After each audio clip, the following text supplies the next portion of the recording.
and how that whole thing affected the whole Yes. Baloch nation.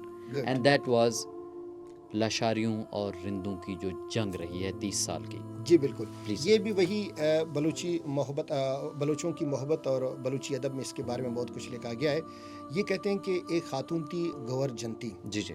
وہ وہاں پر سردار چاکر کی ریاست تھی اور وہاں پر اپنی بھیڑ بکریاں، جسے مالدار ہم اس کو کہتے تھے، جس کے پاس بھیڑ بکریاں زیادہ ہوں، وہ وہاں پر چرانے آیا کرتی تھی اور وہ لگان دیتی تھی سردار چاکر کو. جی جی. تو کہتے ہیں لاشاری ایک دفعہ شکار کے لیے جاتے ہیں، واپس آتے ہیں، اس کے جو مال ہیں یا اونٹ ہے جو بھی ہے اس میں سے کسی ایک کو مار دیتے ہیں یا پکا کے کھا لیتے ہیں، جو بھی ہے. جی جی. کہانی جو بھی ہے. تو اس پر وہ جا کے سردار چاکر کو کہتی ہے کہ آپ کے دوسرے قبیلے کے لوگوں نے میرے ساتھ یہ کیا ہے، مجھے نقصان دیا ہے، میں آپ کی پناہ میں تھی. جی جی. اب یہاں پر بات ایک دفعہ پھر پناہ کی آتی ہے، جو کہ 2005 میں بھی بات پناہ ہی کی تھی. جی سر. تو اس وقت پھر کیا ہوتا ہے، تو پھر دونوں قبیلوں کے درمیان ایک جنگ چھڑ جاتی ہے.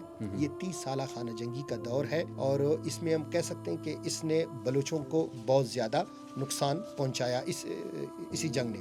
اب یہاں پر کہتے ہیں ہمارے مورخین کے ٹوٹل 30 جنگیں لڑی گئیں، اس میں سے 17 جنگیں رندوں نے جیتی ہیں اور باقی جو 13 جنگیں ہیں وہ لاشاریوں نے جیتی ہیں. وہ کہتے ہیں ایک دوسرے جا کر افغانستان سے کچھ کمک لاتے تھے، کچھ جا کر سندھ سے کمک لاتے تھے اور یوں آپس میں یہ لڑتے تھے.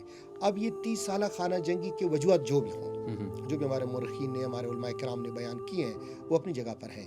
لیکن اس 30 سالہ خانہ جنگی نے بلوچوں کی سماجی، لسانی، ادبی، ثقافتی، تہذیبی ہر حوالے سے بلوچوں کو نقصان پہنچایا اور کافی عرصے تک اس کے اثرات رہے. اب کیا ہوا اس دوران میں، جس قسم کی شاعری تخلیق ہوئی وہ اس سے زیادہ تر اگر محبت کی باتیں اس میں ہیں، لیکن وہ تو رزمیہ شاعری ہے. اس میں جنگ و جدل کی باتیں ہیں، ہجر و فراق کی باتیں ہیں، اپنوں سے بچھڑنے کی باتیں ہیں.